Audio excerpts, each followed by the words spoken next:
El aula quedó en silencio en el instante en que el instructor trexiano desplazó las palabras en la pantalla central. Enumera 4 maneras de neutralizar a un depredador. 16 cadetes la miraron fijamente. Especies de 8 sistemas diferentes, cada una con su propia historia de dientes, garras, toxinas o tecnología. La sala olía ligeramente a ozono y a una tensión palpable. Nadie se movió. Nadie habló. Hasta que Riley, sentado casi al fondo, con una bolsa de hielo reutilizable aún sujeta a la rodilla izquierda tras el accidente de la semana pasada en el taladro de gravedad, levantó la mano. El instructor ladeó la cabeza de una forma que significaba o bien reconocimiento o el inicio de una postura amenazante. Riley no se inmutó. ¿Temporalmente? Preguntó. ¿O para siempre? Un chasquido similar a una tos provino de algún lugar detrás de los gemelos Nye. Uno de los estudiantes Vesque se inclinó hacia adelante con los ojos muy abiertos, sin parpadear. ¡Oh! El observador médico acuático asignado a monitorear especies con esqueletos frágiles giró lentamente todo el torso para mirarlo, con las branquias filtrantes aleteando. El instructor parpadeó una vez. Aclara. Riley se movió, haciendo una mueca de dolor al sentir la rodillera que le apretaba. Bueno, incapacitar puede significar muchas cosas, como si hablamos de detenerlo el tiempo suficiente para escapar, o si busca soluciones permanentes. El silencio se prolongó.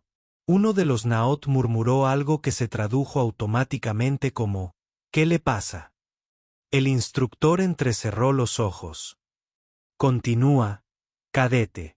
Riley asintió, se ajustó la mochila como si se preparara para una clase y dijo con calma.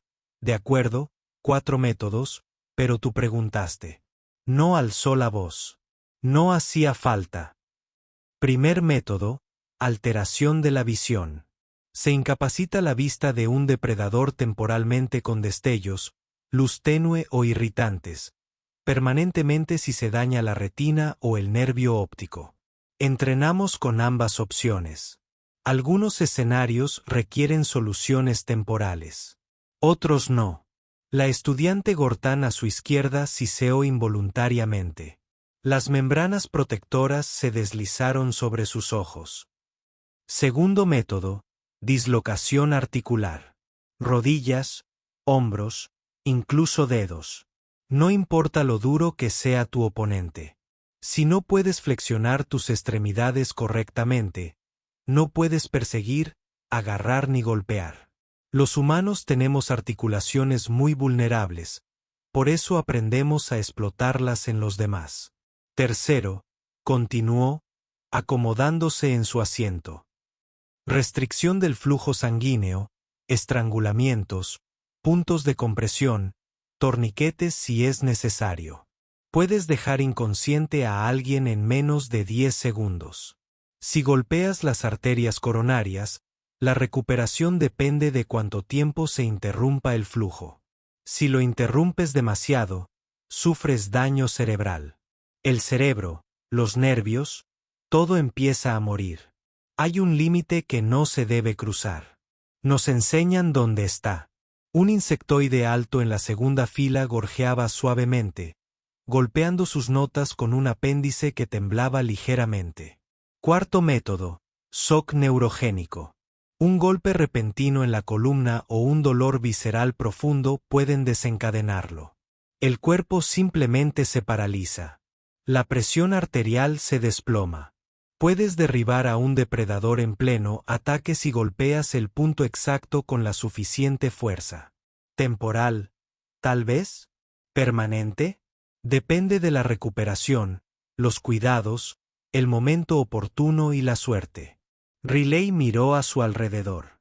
El silencio ya no era pasivo. Tenía peso. La tensión crepitaba bajo él como la estática antes de una tormenta. Cada una de estas situaciones tiene un margen de maniobra, dijo. Un umbral ético, una consecuencia. No se actúa a ciegas. Se calcula el riesgo, la gravedad y el tiempo de recuperación. Se sopesa si detener la amenaza significa acabar con ella para siempre. No las usamos a la ligera. El instructor no dijo nada, ni nadie más. Las branquias de Oo volvieron a aletear. Parpadeó con ambos pares de párpados. Luego extendió lentamente la mano y activó una tableta, comenzando a grabar. Finalmente, un chirrido agudo provino de la parte trasera. El cadete Alzari levantó una extremidad. Espera, dijiste estrangulamientos. Eso restringe el flujo sanguíneo al cerebro mediante presión externa. ¿Cómo se practica eso sin matarse entre ustedes?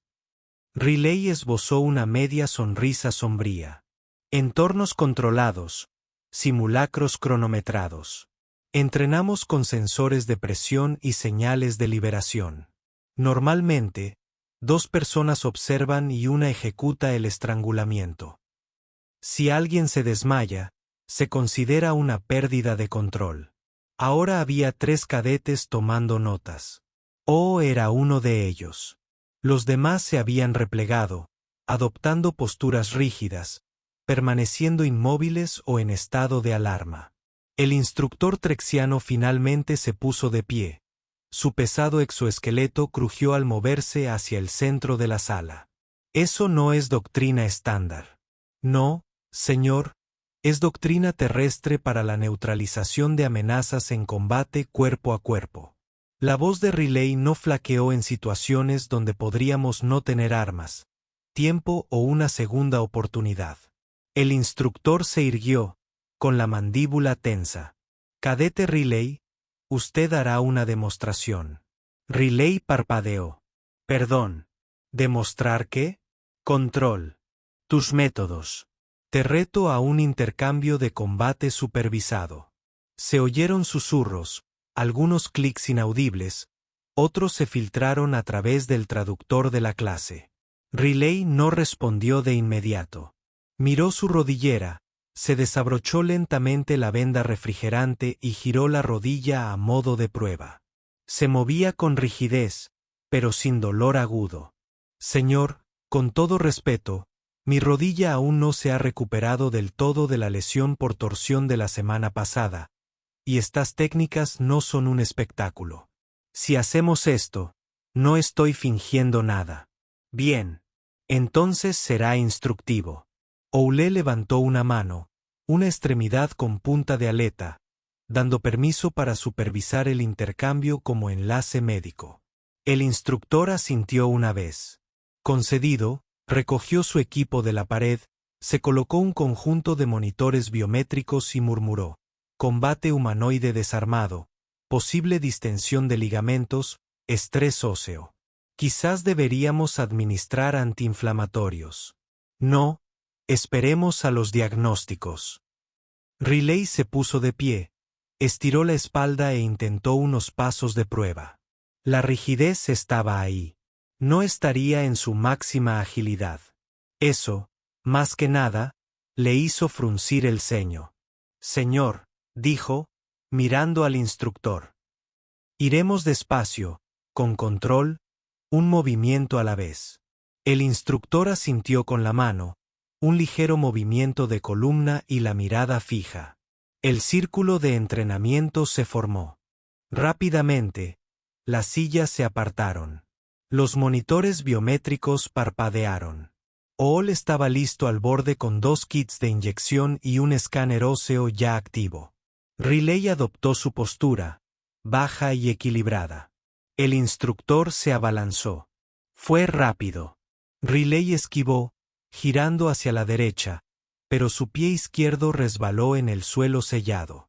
Su rodilla, apoyada en la rodilla, resistió, pero al girar para compensar, giró demasiado. Un crujido espeluznante resonó en su hombro. Un dolor agudo y repentino le cortó la respiración. Cayó con fuerza, aterrizando sobre su costado derecho directamente sobre una costilla. El crujido fue sordo, pero lo sintió profundo y agudo. Rodó sobre su espalda, agarrándose el costado con una mano, la otra colgando inerte sobre su hombro. Alto. Ya se estaba moviendo, revisando los datos. Combate terminado.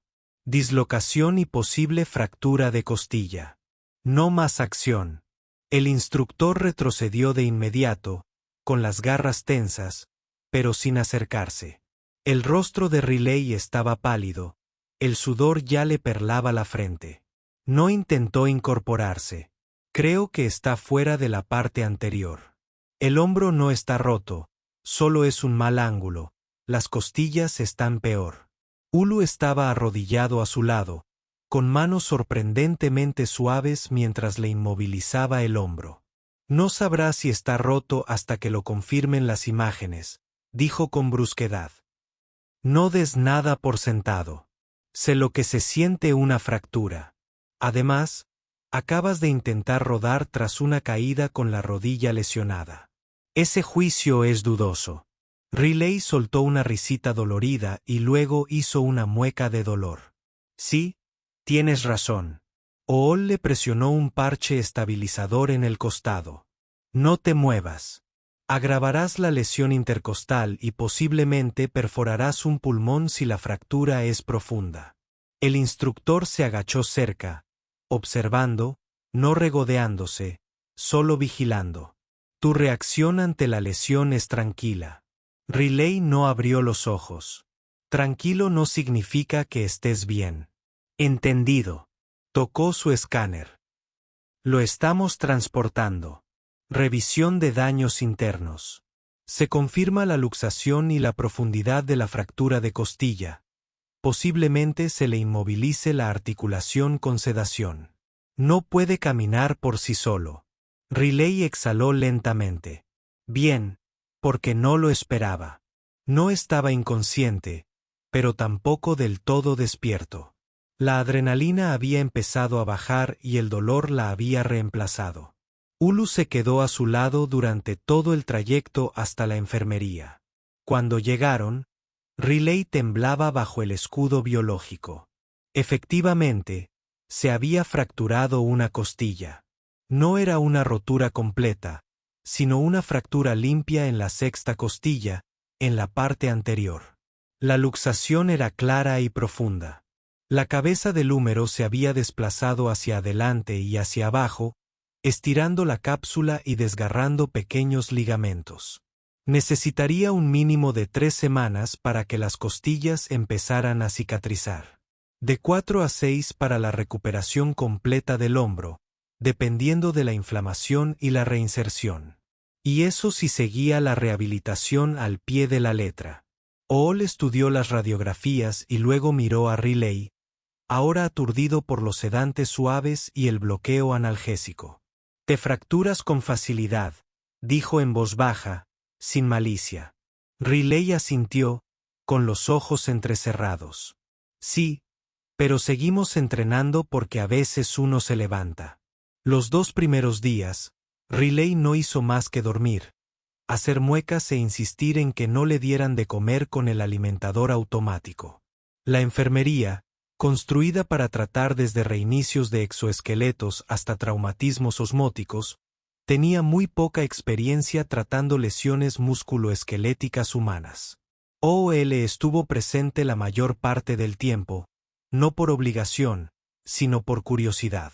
Los Lotari, la especie médica acuática, se curaban mediante pulsos bioeléctricos dirigidos y baños de nutrientes. Los huesos no se fracturaban propiamente. Su fisiología fluía más que se rompía. Observar a un ser funcionar con una estructura interna que podía quebrarse bajo el peso era, en palabras de Ul, como ver una escultura flotante de albura seca luchando contra una corriente de marea. Lo decía con cariño. Probablemente. ¿Por qué sigues entrenando así?, preguntó Ul al tercer día, ajustando suavemente el inmovilizador de hombro mientras Riley gruñía. Tu cuerpo claramente no está hecho para el combate de alto impacto. No, dijo Riley, con la mandíbula apretada mientras el aparato encajaba en su sitio. Pero no podemos elegir las amenazas. Estaba pálido, no de miedo, sino por la lenta acumulación de fatiga y dolor. La costilla le hacía sentir que respirar era como arrastrar alambre de espino por el pecho. El hombro, aunque bien recolocado bajo sedación, ahora le ardía con cada movimiento, pero se negaba a tomar analgésicos en dosis más altas durante el día. Te duele más de lo que deberías. Hull dijo, la tolerancia al dolor de tu especie es alta, pero tu curación es lineal.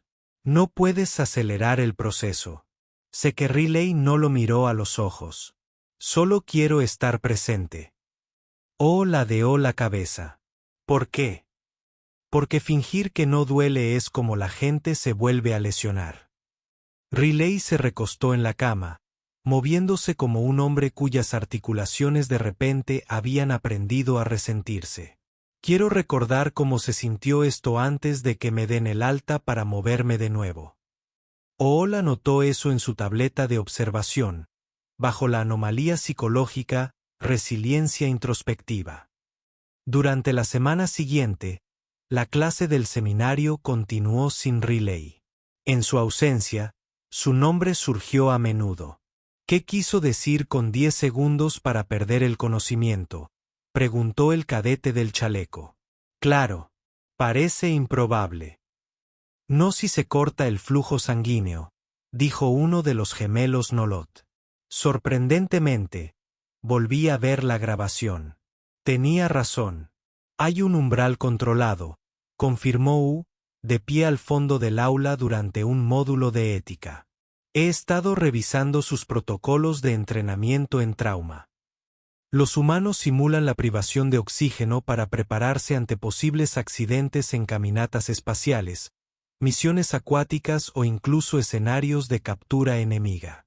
Se enseñan mutuamente a reconocer las señales de advertencia y evitar daños irreversibles. Pero el margen de error es mínimo. Aquel día en particular, el instructor no propuso ningún reto. En cambio, pidió a la clase que revisara la anatomía comparada de depredadores de 12 sistemas e identificara vulnerabilidades físicas comunes. Todos los cadetes, sin excepción, incluyeron la visión, la articulación y la interrupción circulatoria en su informe. Para la segunda semana, Riley ya podía caminar distancias cortas bajo supervisión. La costilla, aún fracturada, estaba envuelta con un exoesqueleto rígido para minimizar la presión de expansión. Aún así, cada respiración era corta y superficial. Su hombro tenía un rango de movimiento pasivo completo, pero casi ninguna fuerza. Podía levantar el brazo con la otra mano, pero no por sí solo. Aún así, cada mañana lo intentaba, centímetro a centímetro, milímetro a milímetro. El instructor trexiano solo los visitó una vez durante ese tiempo. No ofreció elogios ni condolencias, ni siquiera un saludo. Simplemente se quedó de pie cerca de sus pies. El instructor se acercó a la cama de Riley y le preguntó, ¿habrías continuado si no te hubieras lesionado? Riley, con voz tensa pero clara, respondió, no. El instructor esperó. Riley añadió, el objetivo no era ganar. Era demostrar. Y si eso significa detenerse tras un error, eso es lo que hacemos. El instructor se marchó sin decir palabra. Ool se quedó cerca, observando el rostro de Riley. No estás enfadado con él, le dijo. Estoy frustrado. No estoy enfadado, respondió Riley, cerrando los ojos. La verdadera lucha no es con el instructor. Es con lo que pensé que podía hacer sin que me pillaran. Mi rodilla seguía lesionada. Lo sabía. Pensé que podía compensarlo. Y eso es algo humano. No, eso es algo mío. Ool lo registró como responsabilidad personal, bajo presión. Típico. Para la tercera semana, Riley ya usaba bandas de fototerapia y ejercicios de movimiento controlado. Fue entonces cuando empezó el verdadero dolor. Hasta entonces, todo había sido inmovilización y espera. Ahora, había que forzar la contracción de los músculos dañados. Había que ablandar el tejido cicatricial y luego estimularlo. La costilla había empezado a formar hueso nuevo, pero seguía vulnerable. Hubo varios contratiempos. Una vez intentó estirarse demasiado y se lesionó la cápsula del hombro, lo que le hizo retroceder 2 días. En otra ocasión, tosió con demasiada fuerza mientras se reía de un chiste malo que le enviaron por mensaje y casi se desmaya por el fuerte dolor en el costado. ¿Crees que somos imprudentes?, le preguntó Riley a Ool una tarde durante los ejercicios de estiramiento. Ool le sujetaba el brazo, ayudándole a realizar un movimiento circular. No, respondió Ool. Creo que eres frágil, pero te niegas a que eso te domine. Eso no siempre es inteligente. No se trata de inteligencia, sino de voluntad. Sigues adelante sabiendo exactamente cuánto daño has sufrido. Eso aterroriza a algunos. Riley respiró hondo. Una risita a medias, una sonrisa irónica a medias. No intento asustar a nadie. Lo sé. Por eso funciona. A medida que avanzaba la terapia de Riley, algunos cadetes empezaron a visitarlo, casi siempre en parejas o cautelosamente solos, como si pudiera romperse la costilla que le quedaba con una mirada inapropiada. Scher le trajo una pasta de proteínas Besque que no podía comer porque contenía trazas de derivados de quitán. Uno de los Nailot dejó un manojo de plumas perfumadas en una bolsita etiquetada como calmante. Puede inducir alucinaciones y anfibios. No inhalar directamente. Incluso el instructor asintió con la cabeza una vez en el pasillo. Fue tan sutil que Riley pensó que lo había imaginado. Pero Ole también lo notó. Ahora te ven diferente, dijo, revisando un escaneo de la costilla en recuperación. Sí, me di cuenta. Riley giró el hombro lentamente, describiendo un cuarto de círculo sin resistencia al viento. No saben qué pensar de mí. No, dijo, pero creo que empiezan a comprender por qué los humanos no son peligrosos por su fuerza. Son peligrosos porque saben exactamente cuánto cuesta luchar, y aún así lo harán si es necesario. Riley hizo una pausa, reflexionando. Lo tomaré como un cumplido. También es una advertencia para ellos. A finales de la 4ª semana, Riley finalmente recibió autorización para participar en la clase con modificaciones. Se sentó al fondo de nuevo, esta vez con un arnés de soporte para el hombro y una venda para las costillas debajo del uniforme. En la pizarra se leía, Teoría de la contraincapacitación, resistencia adaptativa bajo estrés. El instructor miró a Riley antes de comenzar. Hoy, dijo, hablaremos de qué sucede cuando el oponente no responde a las técnicas de incapacitación o cuando se recupera más rápido de lo esperado. ¿Alguien tiene un ejemplo? Algunos cadetes dudaron. Entonces Riley levantó la mano sana. La sala se movió ligeramente de nuevo. Sí, cadete, dijo Riley con una sonrisa cansada. Bueno, supongo que un ejemplo podría ser un depredador con las hormonas del estrés elevadas y una obstinada negativa a aceptar que su hombro ya no está bien sujeto. Eso provocó algunas risitas cautelosas. Ool, del panel de observación médica, tomó nota en voz baja. La resistencia humana en combate no consiste en ignorar las lesiones. Consiste en calcular el precio, pagarlo a sabiendas y recordar el recibo. El regreso de Riley al aula fue recibido con un silencio peculiar. Ni miedo ni lástima, sino una cautelosa atención. Los demás observaron sus movimientos, cuidadosos, deliberados, lentos al sentarse en la silla, protegiendo aún su costado izquierdo. Su costilla había sanado lo suficiente para respirar con normalidad, pero la inhalación profunda aún dolía. El hombro había recuperado la movilidad, pero no la fuerza completa. Una ligera resistencia lo hacía temblar. El instructor trexiano comenzó la clase de ese día sin mencionar el mes anterior. Retomamos donde lo dejamos. El tema de hoy, los límites morales en combate. Cuando la incapacitación se convierte en crueldad. Todos los cadetes se enderezaron. La frase era contundente, sobre todo en una sala donde algunas especies ni siquiera tenían una palabra para la misericordia. El instructor miró directamente a Riley. Cadete Riley, ya que usted planteó la cuestión de lo temporal versus lo permanente, puede comenzar. Riley exhaló por la nariz. Su voz salió tranquila pero firme, con esfuerzo. Nos enseñan a neutralizar una amenaza con la mínima fuerza necesaria. Pero cuando la adrenalina está a tope y todo es caos, el cuerpo no siempre obedece a la teoría. Por eso, entrenamos hasta que la reacción se convierte en autocontrol. Para eso sirve el entrenamiento, para convertir la disciplina en instinto. El cadete del chaleco levantó una mano gruesa y escamosa. Sin embargo, su especie ha usado fuerza letal en muchos conflictos. ¿Cómo se concilia eso con el autocontrol? Riley asintió, anticipándose a la pregunta. Hemos aprendido por las malas. La historia está llena de ejemplos de cuando no nos detuvimos a tiempo. Por eso tratamos cada combate como si pudiera descontrolarse si no nos controlamos.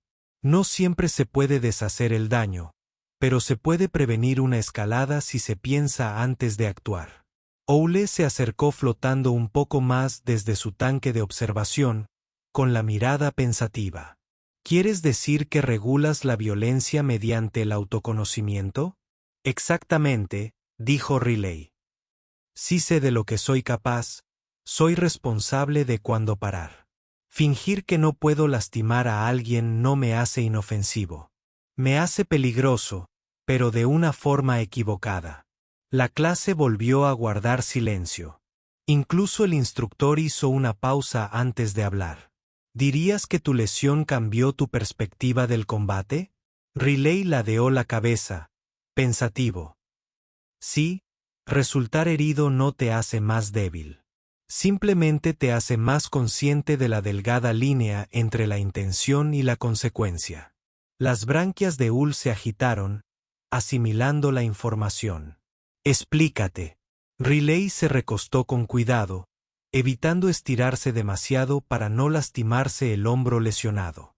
Antes de esto, creía entender la moderación. Pero cuando tu propio cuerpo falla en plena acción, te das cuenta de lo delgada que es esa línea. Un ángulo equivocado, un segundo de retraso, y pasas de demostrar control a aprender anatomía desde dentro. Los gemelos Nailot murmuraron en su idioma tonal compartido. El traductor lo tradujo como, el ser humano trata la lesión como filosofía. Riley sonrió levemente. Pain es un gran maestro si sobrevives. El instructor se cruzó de brazos. Demuéstranos tu comprensión, entonces, no en combate, sino en análisis. Elige uno de los métodos que mencionaste antes y discute el límite ético. Riley pensó un momento y luego dijo, dislocación articular, incapacitante temporalmente, generalmente no letal si te detienes después del chasquido, pero es fácil calcular mal. Demasiada torsión y desgarras tendones o aplastas cartílago. La recuperación dura semanas, a veces meses. Nunca te arriesgas a eso a menos que la huida o la defensa sean inmediatas. De lo contrario, solo infliges daño porque puedes. Ool grabó cada palabra. Un cadete pequeño y de voz suave, llamado Jet, de una especie respiradora de gas, levantó una extremidad temblorosa. ¿Cómo se maneja la culpa? Riley no se rió. No se evita. Se aprende de ella. Todo soldado que haya estado en una verdadera batalla carga con ese peso. La cuestión no es si te sientes culpable, sino qué haces con ello después. Esa idea quedó en el aire mucho después de que terminara la clase. Durante los días siguientes, las discusiones en clase cambiaron. El instructor trexiano, antes conocido por enfatizar el dominio y la precisión, comenzó a destacar el juicio y la proporcionalidad. Los alienígenas que antes se maravillaban de la eficiencia comenzaron a cuestionar el motivo. ¿Cuánto es necesario? Se convirtió en el nuevo mantra. Mientras tanto, Riley regresó a la terapia. El hombro estaba casi estable, pero recuperar la fuerza completa tomaría al menos otras 3 semanas. Podía levantar el brazo a la altura del pecho, sujetar una barra de entrenamiento e incluso trotar distancias cortas. La costilla se había fusionado bien. El dolor solo aparecía con el esfuerzo intenso. Ool lo vigiló durante los ejercicios. Estás forzando tu rango de movimiento más rápido de lo esperado. ¿Estás compensando con los músculos de la espalda? Sí, admitió Riley, sudando a mares, intentando no sobrecargar el deltoides hasta que estuviera listo. Siento que mi escápula está haciendo todo el trabajo. Correcto, dijo Ou con aprobación. Pero con moderación. Si te desgarras las fibras secundarias, tu progreso se reinicia, sonrió Riley. Has estado leyendo manuales de rehabilitación humana otra vez. Los encuentro contradictorios. La mitad aconseja a los pacientes, la otra mitad glorifica el sufrimiento. Es bastante acertado, dijo Riley, respirando con más dificultad. Incluso discutimos con nosotros mismos sobre la curación. Ou parpadeó 2 veces. La versión Lutari de la diversión. Más tarde esa semana, el instructor organizó un ejercicio de discusión grupal. Escenario hipotético de rehenes. Recursos mínimos, depredador persiguiendo por la espalda. Cada cadete tenía que proponer una estrategia de neutralización no letal. Cuando le tocó el turno a Riley, todas las miradas se volvieron hacia él. Golpeó la mesa una vez. Sustituto de cable trampa. Obligar al depredador a hiperextender una extremidad, luego inmovilizarlo. Sí, pero no lo acabes. El dolor detiene la persecución más rápido que la mutilación, y la recuperación es posible si se dispone de atención médica después. El instructor asintió lentamente. ¿Perdonarías a un depredador que te mataría? Si puedo, terminar algo debería ser la última opción, no la primera.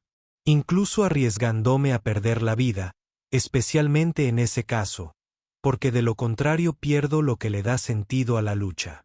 Un murmullo de confusión recorrió la clase. La idea de valorar la moralidad por encima de la victoria no tenía mucho sentido para la mitad de ellos. Después de clase, Ul siguió a Riley por el pasillo. Los movimientos del humano eran más fluidos ahora, casi normales, aunque a veces su brazo se le quedaba rígido. Equiparas la misericordia con la fuerza, dijo Ul. Riley pareció pensativo. Quizás no con la fuerza, sino con la claridad. No puedes considerarte civilizado si tu primer instinto es la destrucción, dijo Ul en voz baja. Sin embargo, estudiaste la destrucción a fondo.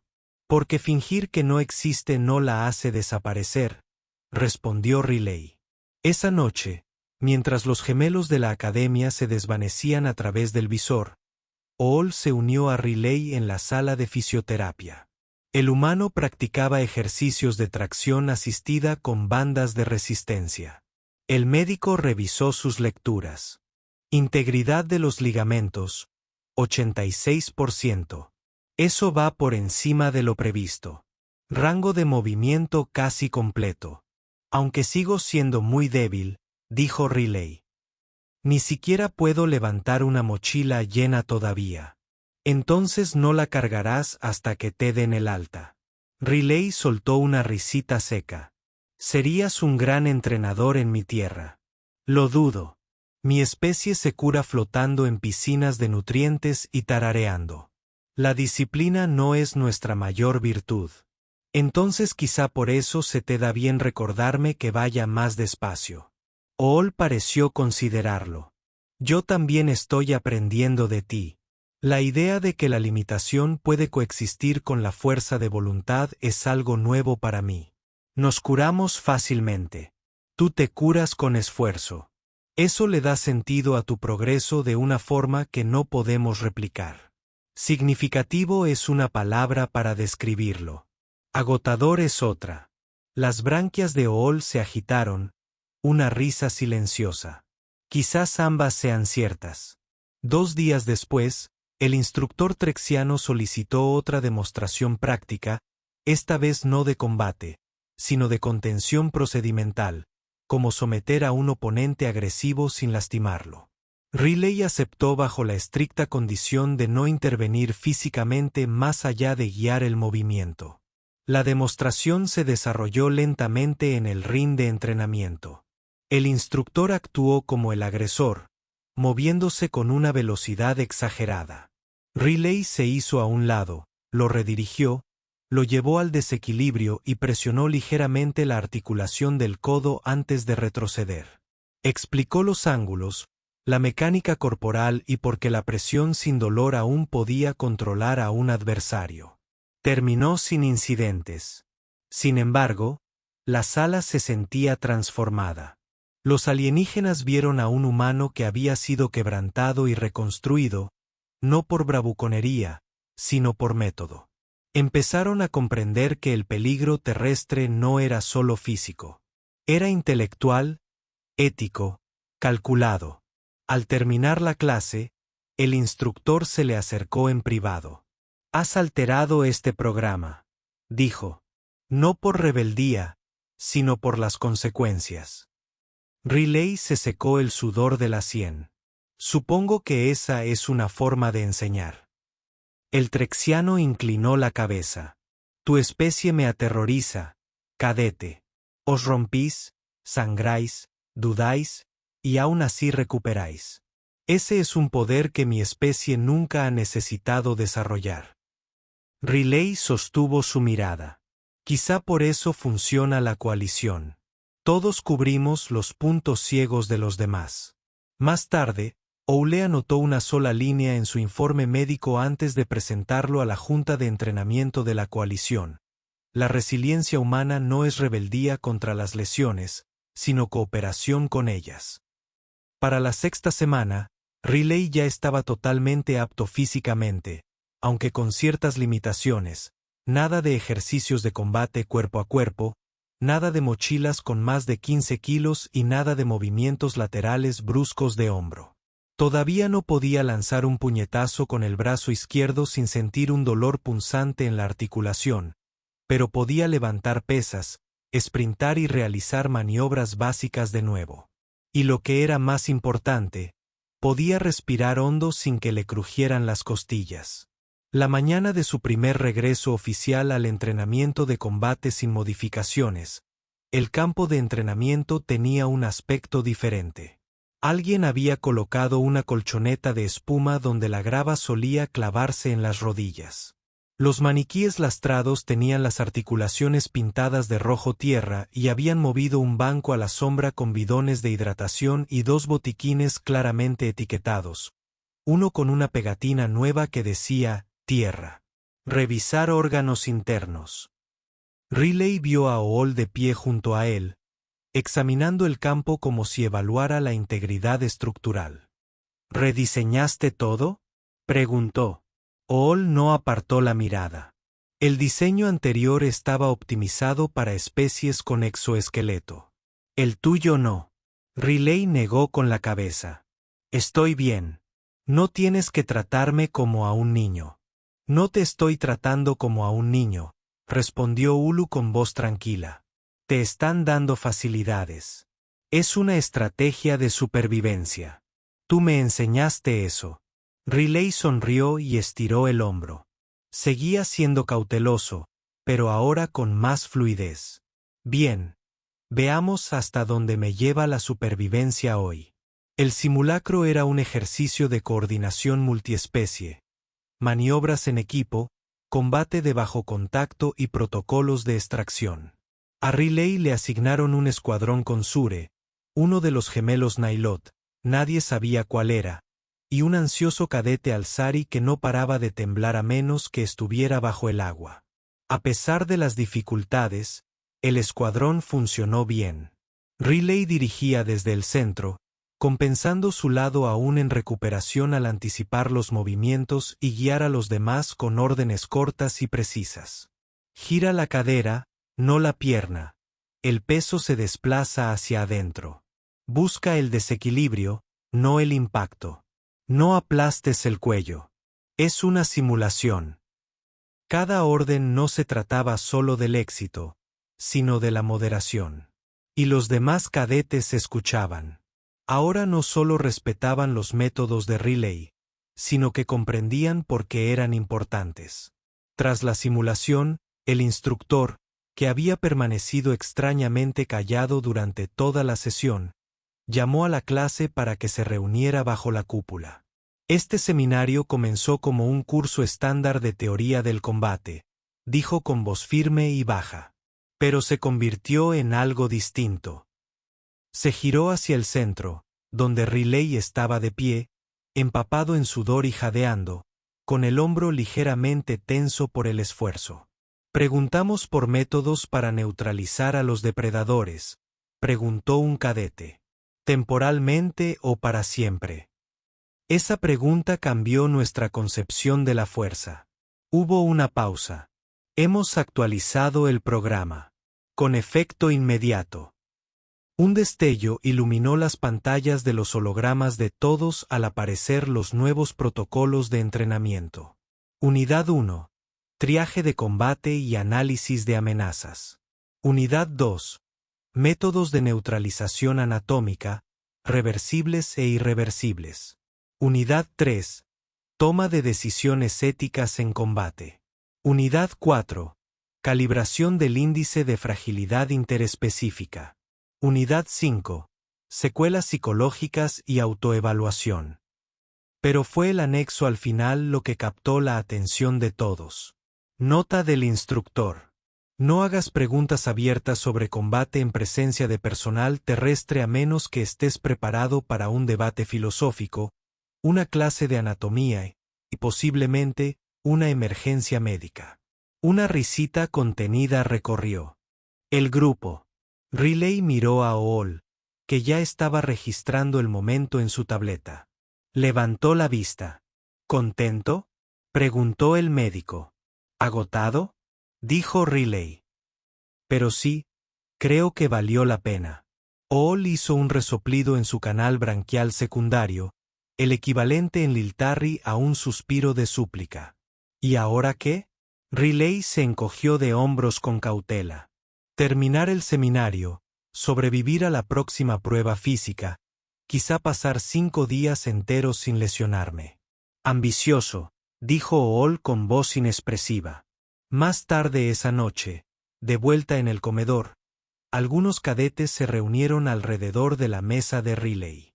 Esta vez no para hacer preguntas, sino para sentarse, compartir historias, charlar. El cadete con chaleco antibalas relató con detalle los rituales de iniciación en combate de su especie, interrumpido solo cuando Riley preguntó cómo evitaban las roturas de ligamentos con 6 rodillas. El gemelo Noloat le ofreció a Riley una venda de combate flexible, diseñada para extremidades con múltiples articulaciones, y le dijo, la hemos recalibrado. Puede que te ayude con el hombro en caso de tensión. Sin ceremonias, solo un gesto discreto. Incluso el cadete Alzari, que se estremecía ligeramente por el aire seco, intervino. Nuestro médico dice que tienes mucha densidad de tejido cicatricial. Es admirable. Más o menos. Riley lo tomó con calma. Su risa seguía siendo cautelosa, no muy sonora, pero ahora le salía con más facilidad. Al otro lado de la sala, el instructor observaba en silencio, con los brazos cruzados. Al día siguiente, el módulo de simulación comenzó con un giro inesperado. Extracción de rehenes en baja gravedad con desorientación, gas e iluminación intermitente. Condiciones perfectas para poner de manifiesto las debilidades. Riley cayó con fuerza en la segunda maniobra. No por una lesión, sino por un paso en falso en la pendiente irregular que le desestabilizó el centro de gravedad. La caída no fue dramática, pero el silencio posterior sí lo fue. Un cadete más joven se apresuró a acercarse, con la mano extendida y la preocupación reflejada en su rostro. ¿Estás bien? Riley parpadeó, evaluó la situación y asintió. Sí, solo me lastimé algo que no sabía que tenía. La voz de O resonó con calma por el comunicador. No hay picos de fracturas en la transmisión de VOF. Procedan con precaución. El cadete le ofreció la mano de nuevo. Riley la tomó. En ese momento, el instructor decidió hablar. Por esto entrenamos, dijo, para que, cuando caigamos, no nos quedemos en el suelo. Aprendemos, nos adaptamos, nos protegemos mutuamente. El cadete que había ayudado a Riley parecía confundido, pero yo creía que el objetivo era la neutralización. Lo es, dijo el instructor, pero también lo es saber cuándo no neutralizar y cuándo curar. Al final del ciclo del seminario, los cadetes se reunieron para la sesión informativa final. El representante de la Junta de la Coalición apareció por holograma, un ser alto y cristalino que observó al grupo a través de ojos refractados. Su grupo tuvo un desempeño superior al promedio, sentenció. Se observa una evolución inesperada del programa de estudios. Recomendación: incorporar módulos de ética de combate terrestre en toda la instrucción futura de especies mixtas. Riley intentó no parecer demasiado engreído. No lo consiguió. Cuando el seminario terminó oficialmente, Riley estaba con Ool en la cubierta exterior del anillo del hábitat, observando un campo estelar que giraba lentamente más allá del escudo transparente. ¿Alguna vez has pensado, dijo Riley en voz baja, que el objetivo de todo esto no es convertirnos en mejores combatientes? Ool tarareó suavemente. Sí, creo que es para que sepamos elegir mejor cuando luchar no sea la solución. Riley asintió y luego se giró lentamente para entrar. Además, añadió por encima del hombro, la próxima vez que alguien me pregunte 4 maneras de neutralizar a un depredador, diré: primero, no te ofrezcas voluntario para las demostraciones. Segundo, pregunta siempre si el depredador tiene garras. Tercero, ten un médico de guardia. Y cuarto, intenta hablar primero. Hizo una pausa. Y si eso falla, sonrió Riley, entonces lo haremos por las malas. Pero sabemos que es por las malas. Al atenuarse las luces del hábitat para simular un crepúsculo, la línea entre depredador y aprendiz, entre amenaza y aliado, se sintió un poco más delgada. No borrada, no olvidada, simplemente mejor comprendida. El programa había cambiado. Ellos también.